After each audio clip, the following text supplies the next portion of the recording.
আপনি ওখানে যদি বেতন নেন, শিক্ষা আপনাকে ওখানে দিতে হবে। আর যদি আপনি এখানেই পড়াতে চান, তাহলে ওই বেতনটা আপনি নেবেন না, এটা আপনার জন্য সঙ্গত নয়। আপনি একজন মহান শিক্ষক, আপনি তো জাতিকে বিবেক জাগিয়ে তুলবেন, সুতরাং বিবেকের জায়গায় আপনাকেও সচেতন হতে হবে। যারা এখন এমপিওভুক্ত আছেন কিন্তু জাতীয়করণ না হওয়ার কারণে বৈষম্যের শিকার, আমরা আবার ভয় করব না তো যে আপনারাও সরকারি হয়ে গেলে এমনটা হয়ে যাবেন? ভালো করে বুঝে শুনে জবাব দিবেন। কিন্তু সমাজের চাকা সৎ পথে চলছে না, সমাজের চাকা সত্য থেকে বিচ্যুত হয়ে চলছে। আমি আপনাদের মাধ্যমে অনুরোধ জানাতে চাই মহান শিক্ষক বৃন্দকে, আসল শিক্ষার এই মহান পেশাটাকে নেশা হিসাবে আপনি কবুল করুন। এটাই আপনার জীবনের মিশন হোক যে আপনি মানুষ গড়ার কারিগর, আপনি মানুষ গড়ে দেবেন। বলবেন যে পেটে ক্ষুধা রেখে কিভাবে মানুষ গড়ব, এই দায়িত্ব সমাজের, এই দায়িত্ব রাষ্ট্রের। এই জন্যই আপনাদের সরকারিকরণের দাবি আমরা সমর্থন করি। এটি হওয়া উচিত।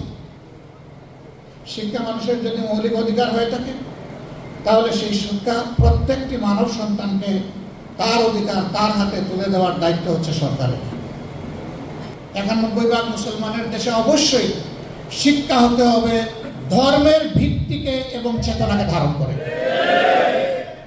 এর বাইরে কোনো শিক্ষা মানুষকে মানুষ বানাতে পারবে না, দেশপ্রেমিক দায়িত্বশীল নাগরিক হিসাবে তৈরি করতে পারবে না।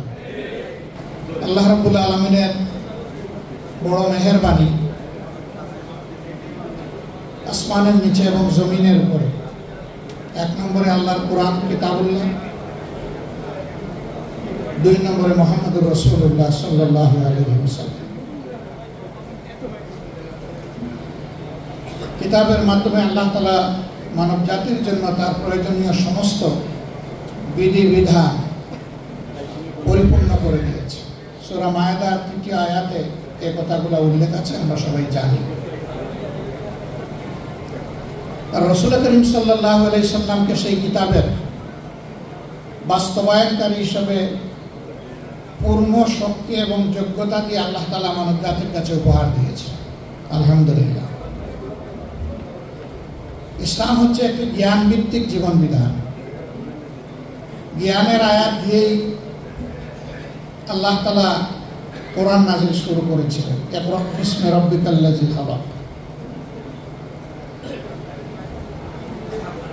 আর রাসূল করিম সাল্লাল্লাহু আলাইহি সাল্লাম নিজের পরিচয় দিয়ে বলছেন এইভাবে, বুইস্তু মুআল্লিমা, আমাকে পাঠানো হয়েছে শিক্ষক করে। তিনি মানবতার মহান শিক্ষক ছিলেন, শ্রেষ্ঠতম শিক্ষক ছিলেন। আজকে এই শিক্ষকরা সমবেত হয়েছেন, হচ্ছেন, আন্দোলন করেছেন, করছেন তাদের ছাত্রদের কাছে। ছাত্রদেরকে তারা বলছেন যে আমাদের এই দাবি তোমরা মেনে নাও। এখন যারা রাষ্ট্রের বিভিন্ন পর্যায়ে গুরুদায়িত্ব পালন করছেন, তারা কোনো না কোনো সময়ে শিক্ষা প্রতিষ্ঠানে শিক্ষকদেরই ছাত্র ছিলেন। তাহলে নিজের ছাত্রদেরকে এত কথা বলতে হয় কেন? আমরা শিক্ষকদের মর্যাদা মাঝে মধ্যে একটু ঝলক দেখি। একজন মহান শিক্ষক রাস্তা দিয়ে হাঁটছেন, হঠাৎ করে দেখা যায় কিছু মানুষ এসে তাকে ঝাপটে ধরেছে অথবা পায়ে পড়েছে। পায়ে পড়ার বিষয়টা আমি সমর্থন অসমর্থন বলছি, আমি বাস্তবতা বলছি।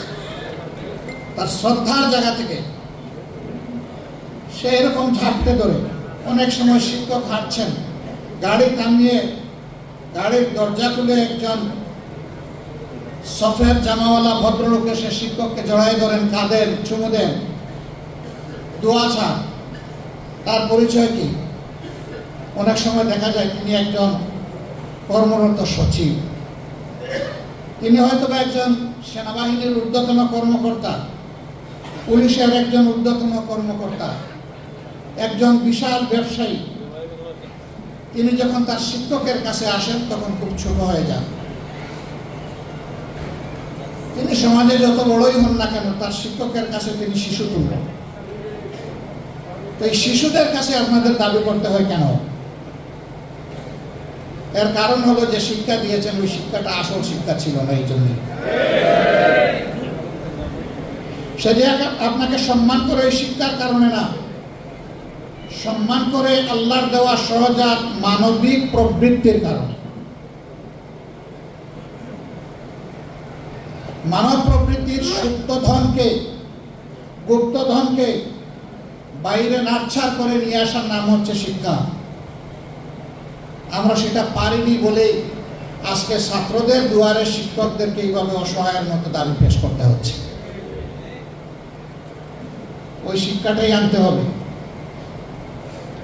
যে শিক্ষায় দাবি আদায়ের কোনো প্রয়োজন হবে না, এবং যেই শিক্ষা ইনসাফের ভিত্তিতে গোটা সমাজের দিকে সুদৃষ্টি রাখবে। শিক্ষায় শিক্ষিতরা এটা মনে করবে না যে আমার মেধা আর আমার বাপের সম্পদ দিয়ে আমি আজকে মানুষ হয়েছি, এই পর্যায়ে এসেছি। বরঞ্চ সে আল্লাহকে ভয় করবে, এই মেধাটা আল্লাহ আমাকে না দিয়ে একজন সাধারণ শ্রমিককে দিতে পারতেন, সাধারণ মানুষকে দিতে পারতেন, আর আমি শুধু আমার বাপের টাকায় এই লেখাপড়া করি না। যে কথাটা আমি সব জায়গায় বলি এবং বলতেই থাকবো, এখানে আমাদের সকলের জন্য, আমার জন্য এটা প্রযোজ্য। ইবতেদায়ী অথবা প্রাইমারি স্কুল থেকে শুরু করে বিশ্ববিদ্যালয় পর্যন্ত যতটুকু লেখাপড়া আমরা করেছি, সেই শিক্ষা প্রতিষ্ঠানগুলোতে যতগুলা ইট, বালু, পাথর, সিমেন্ট, নুড়ি, রড লেগে আছে, মিস্ত্রির হাত লেগে আছে, ওই সব জায়গায় আপামর জনগণের আর্থিক অংশগ্রহণ আছে, একজন ভিক্ষুকেরও আছে। ভিক্ষুক কোন পণ্য কিনতে গেলে তাকেও ভ্যাট দিতে হবে। রাষ্ট্রের এখন রেভিনিউ সবচেয়ে বড় সোর্স হচ্ছে ভ্যাট। আবার সেই ভ্যাট এইটা ভিক্ষুকের, এইটা শ্রমিকের, এইটা কর্মচারীর, এইটা কর্মকর্তার, এইটা ব্যবসায়ী, এইটা ডাক্তার সাহেবের, এইটা উকিল সাহেবের, এইভাবে আলাদা করে রাখা হয় না। ট্রেজারিতে সমস্ত সম্পদ একাকার। কাজেই ওই সমস্ত স্থাপনা যেগুলাতে বসে আমরা এই শিক্ষা নিয়েছি, উপকরণ যেগুলো আমরা কাজে লাগিয়েছি শিক্ষা নিতে গিয়ে, যে রাস্তা দিয়ে চলাফেরা করি, যে দেশে বসবাস করি, সেই দেশের পরতে পরতে ওই মানুষগুলার ট্যাক্স জড়িয়ে আছে। তার সাথে আরেকটা জিনিস উন্নয়নের জন্য লাগে, সেটা আমাদের মতো তৃতীয় বিশ্বের দেশগুলা বৈদেশিক ঋণ নিয়ে থাকে। আজকের জন্ম নেওয়া শিশুটির উপর ঋণের যে বোঝা, আপনার উপরও সমান সেই বোঝা। সুতরাং আমরা প্রত্যেকটি মানুষ সমাজের কাছে দায়বদ্ধ, 18 কোটি মানুষের কাছে দায়বদ্ধ।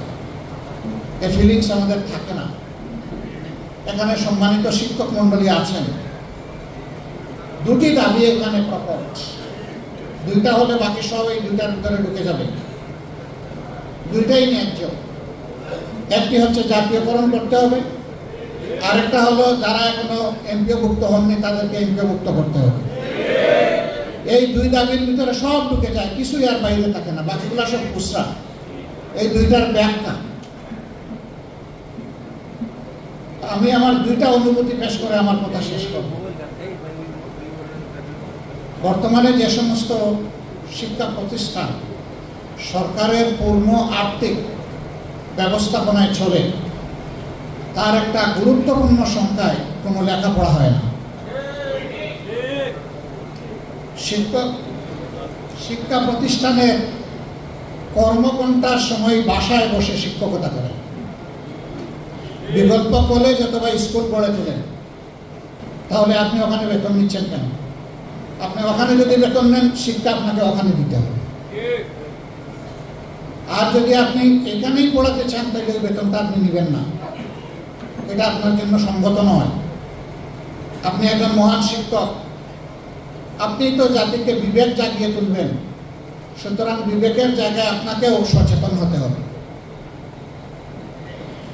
যারা এখন এমপিওভুক্ত আছেন কিন্তু জাতীয়করণ না হওয়ার কারণে বৈষম্যের শিকার, আমরা আবার ভয় করব না তো যে আপনারাও সরকারি হয়ে গেলে এমনটা হয়ে যাবেন? ভালো করে বুঝে শুনে জবাব দিবেন। কিন্তু সমাজের চাকা সৎ পথে চলছে না, সমাজের চাকা সত্য থেকে বিচ্যুত হয়ে চলছে। আমি আপনাদের মাধ্যমে অনুরোধ জানাতে চাই মহান শিক্ষক বৃন্দকে, আসুন শিক্ষার এই মহান পেশাটাকে নেশা হিসাবে আপনি কবুল করুন। এটাই আপনার জীবনের মিশন হোক যে আপনি মানুষ গড়ার কারিগর, আপনি মানুষ গড়ে দেবেন। বলবেন যে পেটে ক্ষুধা রেখে কিভাবে মানুষ গড়ব, এই দায়িত্ব সমাজের, এই দায়িত্ব রাষ্ট্রের। এই জন্যই আপনাদের সরকারিকরণের দাবি আমরা সমর্থন করি। এটি হওয়া উচিত। শিক্ষা মানুষের যদি মৌলিক অধিকার হয়ে থাকে, তাহলে সেই শিক্ষা প্রত্যেকটি মানব সন্তানকে তার অধিকার তার হাতে তুলে দেওয়ার দায়িত্ব হচ্ছে সরকারের। হ্যাঁ, কেউ যদি প্রচলিত শিক্ষার বাইরে গিয়ে নিজের সন্তানকে আরো বাড়তি কোনো শিক্ষা দিতে চান, আমাদের কোনো আপত্তি নাই, কিন্তু মৌলিক শিক্ষাটা পাওয়ার অধিকার সকলের রয়েছে। এটা ইবতেদায়ী এবং প্রাইমারি থেকে শুরু করে বিশ্ববিদ্যালয় পর্যন্ত যার মেধা যতটুকু পর্যন্ত পৌঁছবে তাকে ততটুকু শিক্ষার পরিবেশ দিতে হবে। আজকে একটি লজ্জার বিষয় জাতির জন্য, শিক্ষকরা থাকবেন শিক্ষা প্রতিষ্ঠানে, তারা এসে রাস্তায় দাবি তুলবেন যে আমাদের এই ন্যায্য দাবিগুলো আপনারা মেনে নিন, সরকার মেনে নিন, অর্থাৎ ছাত্ররা মেনে নিন।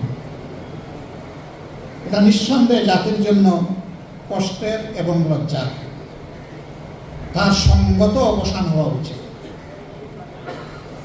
আমরা এই দাবির পক্ষে আগেই আমাদের মনোভাব ব্যক্ত করেছি।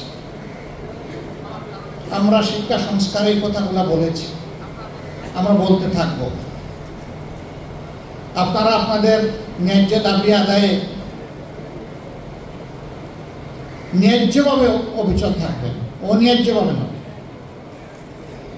অবিচল থেকে আপনারা সামনে এগিয়ে যান, আপনাদের সাথে আমরা আছি। কিন্তু আমি আগে যে কথাগুলো বললাম আশা করি আপনারা ভুলে যাবেন না। এবার আমার একজন মহান শিক্ষকের গল্প বলে আমি কথা শেষ করব, যে গল্প অনেকবার হয়তো আপনারা শুনেছেন। আবাস, তিনি আমার প্রাইমারি স্কুলের শিক্ষক। চতুর্থ শ্রেণীতে পড়া অবস্থায় অর্ধবার্ষিক পরীক্ষার পরে তিনি এসেছিলেন। এর আগের অধ্যায়টা ছিল আমাদের বড় কষ্টের, অনেক কিছু না পাওয়া। তিনি একা শিক্ষক, 5টা ক্লাস সামাল দিতেন। 3 মাস পরে হেড টিচার এসে তার সাথে জয়েন করেছিলেন। কিন্তু তিনি ছিলেন একটু ইউনিক।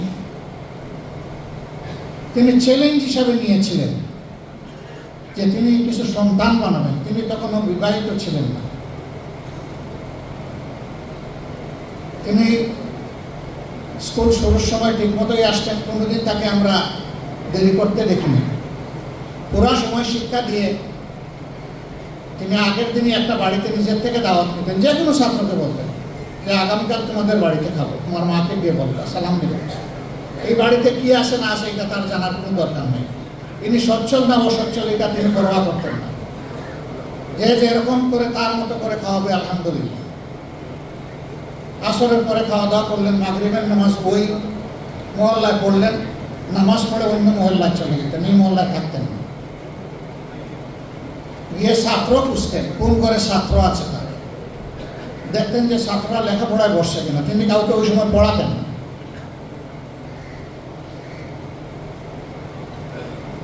দেখে দেখে তিনি এশার নামাজ পড়ে তারপরে তার বাড়ি এখান থেকে 3 মাইল দূরে বাইসাইকেল চালিয়ে কাঁচা রাস্তা দিয়ে তিনি চলে যেতেন। এটা ছিল তার সপ্তাহে 6 দিনের রুটিন। আমরা যখন ক্লাস 5-এ উঠলাম তখন আরেকটা চ্যালেঞ্জ উনি নিলেন যে আমার স্কুলে বৃত্তি আনতে হবে, আমার স্কলারশিপের জন্য তিনি কোচিং শুরু করলেন। আমরা একটা সময় টাকা দিতে চাইলাম। তিনি বললেন টাকার জন্য আমি কোচিং করবো না, তাইলে কালকে থেকে আমার আর কোচিং নাই। আমরা বই আর টাকা দেওয়ার কথা মুখেও আনি। সব শেষ করে আলহামদুলিল্লাহ ফলাফলও তিনি হাতে এনেছিলেন। আমার হাই স্কুলটা তার গ্রামের কাছে, যাওয়ার সময় স্যারের সাথে দেখা হতো, দোয়া নিতাম, সালাম বিনিময় করতাম, খোঁজখবর নিতাম। শুধু আমাকে না, তার সব ছাত্রদের। কিন্তু বাকিদের কথা আমি বলতে পারবো না।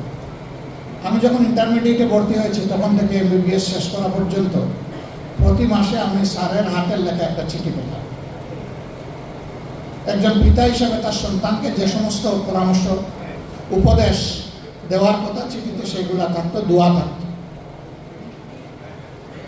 আমার যখন MBBS গ্র্যাজুয়েশনটা হয়ে গেল তখন আমি স্যারকে প্রথমে চিঠি লিখে জানালাম, তারপরে আমার পিতাকে লিখলাম। স্যার এই চিঠির জবাবে একটা চিঠি লিখলেন যে বাবা, এখন থেকে আমার নিয়মিত চিঠি লেখা শেষ, আর মাসে মাসে তোমার কাছে আমার চিঠি যাবে না। এতদিন তুমি আমার কুলের সন্তানের মতো ছিলে, তাই পিতা হিসাবে আমি আমার দায়িত্ব পালন করেছি। এই মহান শিক্ষক রিটায়ারমেন্টের পরে হজে যাবেন, আল্লাহু আকবার। তিনি তার ডায়েরিতে কোন বাড়িতে কত তারিখ খেয়েছেন, পান করেছেন সেটাও লিখে রেখেছেন। হজে যাওয়ার আগে 7টা গ্রামে ঢুকে ওই বাড়িগুলোর প্রত্যেকটা ঘরে গিয়েছে, সবাইকে বলেছেন আপনাদের নুন নিমক আমি খেয়েছি, হক আদায় করতে পারেনি, আমাকে ক্ষমা করে দেবেন।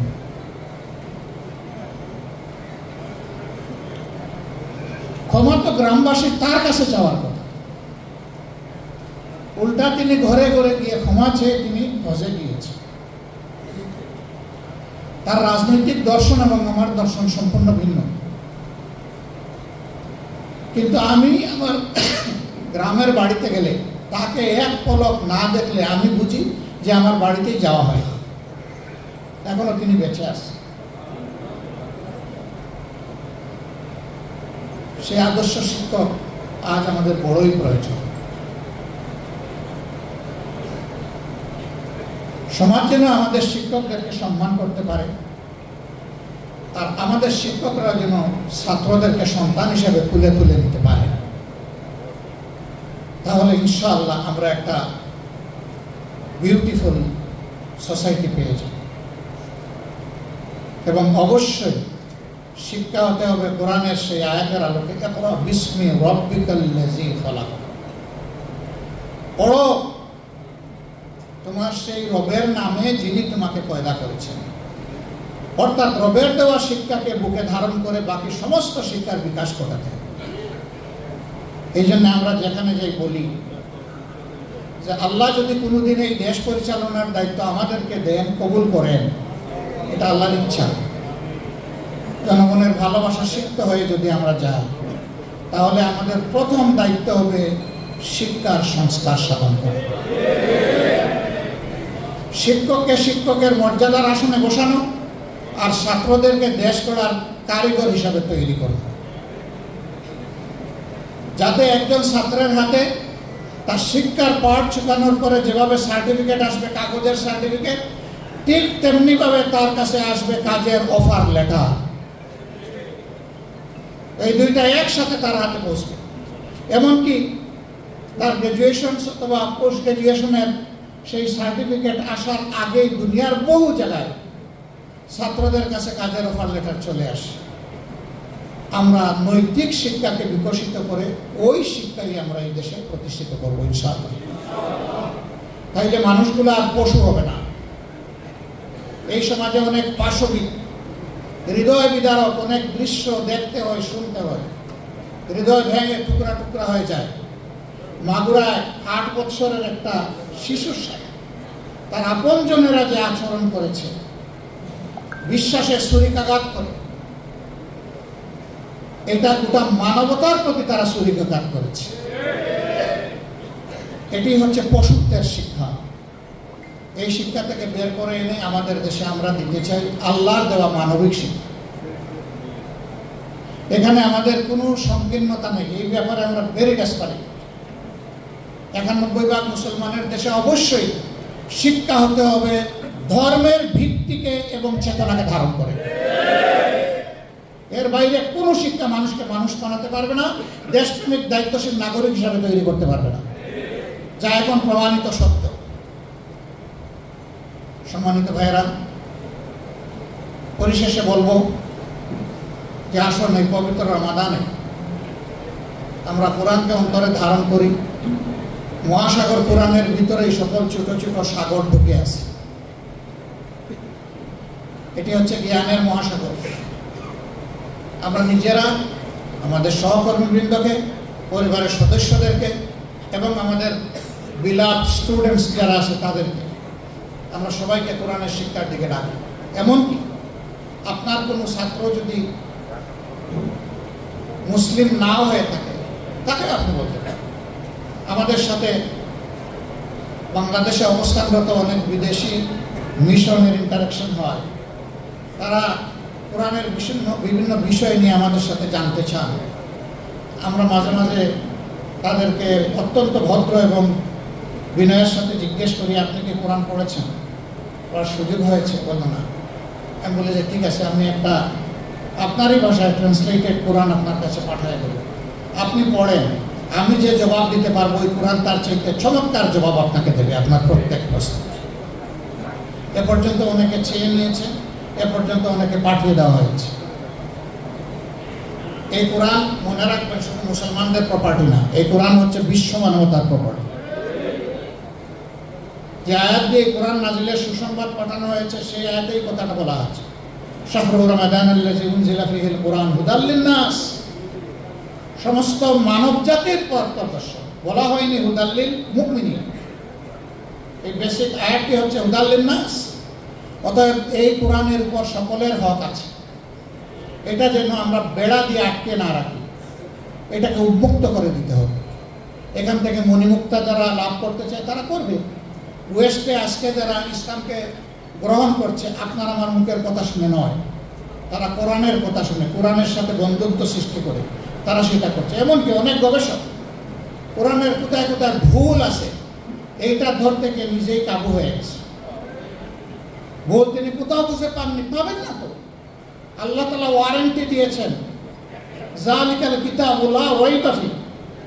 এই কিতাবে কোনো গালতি নাই, ভুল নাই, ত্রুটি বিচ্ছুতি নাই। আপনি পাবেন কিভাবে? আপনি পাবেন না। এটি আল্লাহর কিতাব এবং অবিকল, অপরিবর্তিত। কিয়ামত পর্যন্ত আল্লাহ তাআলা এইভাবেই কোরআনকে হেফাজত করবেন ইনশাআল্লাহ।